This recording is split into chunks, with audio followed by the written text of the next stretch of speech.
guys, I'm Charlie Book Fanatic, and today I'm going to do 2 book reviews in one video. With the amount of review copies I have now, it is not realistic to make a review video for every single book, so I'm going to mix it up and move some of my reviews into one video. In this video I'm going to talk about 2 books, and those are This Song Is Not For You and The Forgetting Time. First of all, I'm going to talk about This Song Is Not For You by Nolan. This book is about Ramona and Sam, who are best friends, and they have a band together called April and the Rain.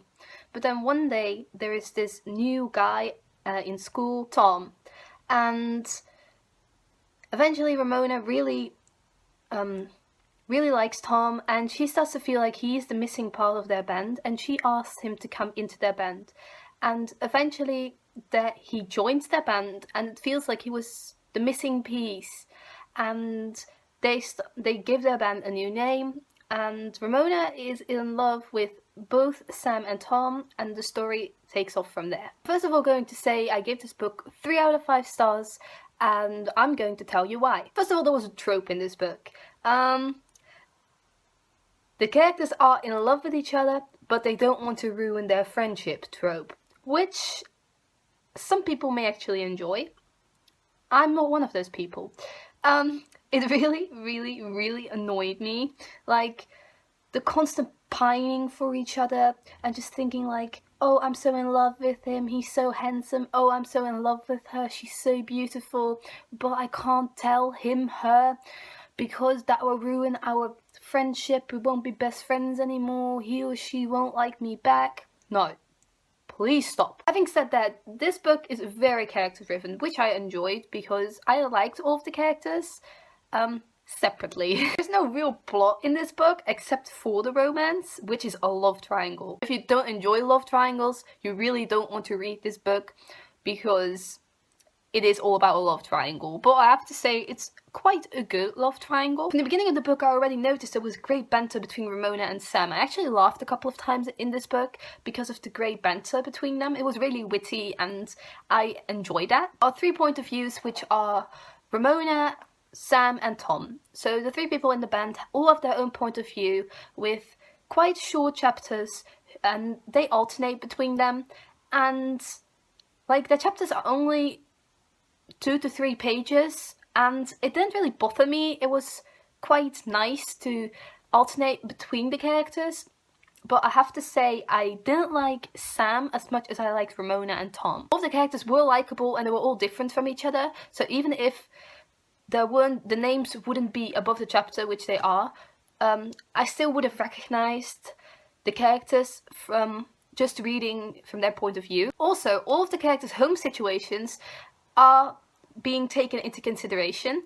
They all have a different home situation, and the book deals with that, but not in depth, but like all of the home situations kind of play a part in this story because it is character driven, obviously, and it can't be all about these 3 characters just hanging out all the time. At one point in the book I noticed there were some character stereotypes named, like one of the characters walked through school and they were pointing out the theatre nerds and the jocks and the cheerleaders, and I was like, no, that's not how high school works. Like, not all theatre nerds are together constantly, not all jokes are together constantly. Like, these groups intermingle, they don't stay with their own kind all the time. Like, they're not even a kind of people, they're just people. I really want to point out it was an asexual character in this, and I really enjoy that. Like, I've never read about an asexual character before, and it was really good for diversity, and it was handled quite well, to be honest. Not only asexuality, but also polyamorous relationships were talked about in this book, and also that was handled quite elegantly. Overall, the book was really angsty though, because of all of the teenager drama in it. Like, all these characters were teenagers and they all had their own problems and their own drama, and they were all quite angsty about it. I really want to read more from these characters. Like, the book ends when they're all supposed to be going to college, like the seniors, I believe, so I would really like to read more about them when they're off to college. This book is obviously a contemporary book, so there isn't much world building in this, but overall there really isn't any world building in this, I have to say. Like, I can't even remember where they live, but I know Tom went to some places to graffiti bomb, not graffiti bomb, I mean glitter bomb. Glitter bomb. What is glitter bombing? Glitter bombing is sprinkling glitters on places where that is illegal. So Tom went to different places for doing that, but it wasn't really described, like the surroundings weren't really described in any way. I think that was quite addictive, and I really wanted to read on and on and on. And at one point in the book I noticed it was quite poetry-like. It was really, really quite poetry-like. Like sentences with blank spaces between them and stuff, and I really enjoy that poetry writing style. So that was a nice surprise for me. I really like the chapter headers, and I wanted to point that out. Like Ramona had a little heart and an X, I believe, and Sam had a different chapter header, and Tom had a different chapter header, and that was a really nice touch to the book. Short chapters were really nice, and it was really different and nice to alternate between these characters all the time and get their different points of views, and I really enjoyed that, like having all their point of views, because I don't think I would have enjoyed this book the way I did if it was only Ramona or only Sam. Definitely not only Sam, or only Tom. But the book was quite short, and it was too short for anything real to happen. Like the book was all about the love triangle, and nothing else really happened in my opinion. So yeah, if the book had been longer and more was added, then that would have increased my enjoyment of the book. I love the way this book promotes diversity with the asexuality and the polyamorous relationships, and I'm all for diversity and LGBTQ plus elements in books, and I really enjoy the aspect of it, and that was probably why I picked it up, because I had heard there was some diversity in this book. Next book I'm going to review is The Forgetting Time by Sharon Guskin. This book is basically all about three characters. Noah, who's a 4-year-old, and his single mother Janie, but also this professor called Dr. Anderson. One day Janie gets called into the preschool where her son Noah goes to, and they tell her some shocking news. And from that point on, Janie, Noah, and Dr. Anderson's life intermingle, and they get all connected. The synopsis is really vague on Goodreads, and the synopsis I just gave you is really vague as well, so I didn't know what this book was actually about. So when I started reading it, I was quite surprised that this book is all about reincarnation, and I believe in reincarnation myself, so that really, really surprised me, and I've never read a book about it, so I was quite enthusiastic about that. It's not a spoiler, by the way, because literally it gets... You know that in the first couple of chapters, and the book is really all about reincarnation, but I felt like I should say that. But it's a really original concept to me, because I've never read a book about it, I've never seen a book about it. And there were also some books named in this book for further research, if you'd like to know more about reincarnation, and I actually did consider that. This book was really fast-paced in my opinion, events followed each other up, and the book never stood still at one particular moment. There were some flashbacks in this book as well. There are also these little snippets or fragments from another book about reincarnation, and all of these little children who talk about a past life, and then the researcher goes with these children to their other family from their past life to find out if they speak the truth. And in these little fragments it was mentioned that they spoke the truth and the facts were confirmed. The ending of the book tied up all loose ends. It is a standalone, and it was a very good one as well. I should mention I gave this book 3 out of 5 stars, just like I did with This Song Is Not For You. I want to mention all the important characters in this book, but first of all I'm going to talk about Janie. And Janie is Noah's mother, and she was quite annoying to me sometimes. Like, I get... Noah is obviously the one that remembers his past life at this young age, and Janie didn't know it at first, and she was quite skeptical about reincarnation, but she was really protective of Noah, which is understandable because she is a single mother and she's afraid of losing Noah.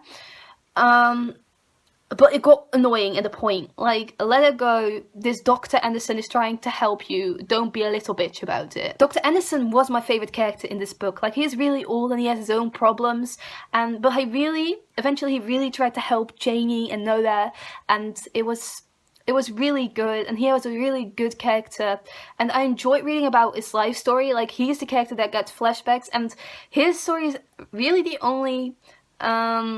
backstory that gets elaborated on. Like, Janie and Noah don't really get a backstory. Like, it was explaining how Noah was conceived and why he doesn't have a dad, but nothing else was said about that. Nothing else was said about Janie's history. But I loved Dr. Anderson because he was a really fleshed out character with a history and all. Noah annoyed me most of all. Like, he was a little brat. That could be expected from someone who wants to find his other mother from a past life and a 4-year-old. But I was like, Noah, please stop crying for a minute. Please stop being a spoiled little brat all the time.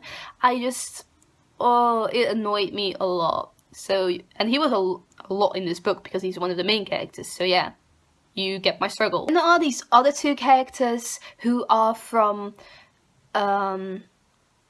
Noah's past life. I don't want to say that as a spoiler, because this book is all about reincarnation and the plot is quite predictable. You know, he's going to find his past life eventually. But I have to say, I liked the people in his past life a lot better because they had stories that were really well explained as well, and they really got personality, and they were also people of color. Like, Noah was a person of color in his past life, which is really interesting as well. Yeah, it's all really different but likable in some way, except for Noah. I really did not like Noah. I couldn't help it. I didn't like him. I didn't like him as Noah, but I did like him as his past life character. Like, yeah, you will know when you read the book. You will know what I mean. But I did like him as his past life character, but I didn't like him as Noah in the present. A lot of different countries named in this book because Dr. Anderson was a researcher and he traveled all of the world to actually research these lives, because it was mostly in Eastern countries, that, like in Asia, where these people remember their past life and they believe in reincarnation. The book was quite descriptive in those parts, like with other countries and stuff, and the way they lived there, and I really enjoyed that. Writing style was nothing special to me though. It didn't make me feel anything, it wasn't poetry-like, it just did the job, and that was that. The book was written from a third person's perspective, but you got to see everyone's thoughts, which I really liked, because I don't like to be in the dark about someone's thoughts, and especially not in a book. Overall, the book had a really unique story, and I actually enjoyed reading about reincarnation for once. I don't know if I will do it again though, but I really went out of my comfort zone and I enjoyed this book. A rich cast of characters with diversity and all different personalities, and they were all in the book for the most part, and they were all main characters and not just side characters. They were all fleshed out, and that made me like most of them. It said I'm neutral on the writing though, which is one of the reasons I gave this book a lower rating. The book was descriptive in some places when there was talked about other countries, but the writing style is a really important aspect for the book for me, and that is why I gave it 3 out of 5 stars. But not only because of that reason, obviously, but also because of Janie and Noah, and I just didn't like them sometimes. Those were my 2 reviews. I hope you enjoyed watching them, and I hoped I could give you some information about these books. Are you interested in these books? Do you want to read these books? Have you read them? Let me know down below. Thank you for watching. Goodbye.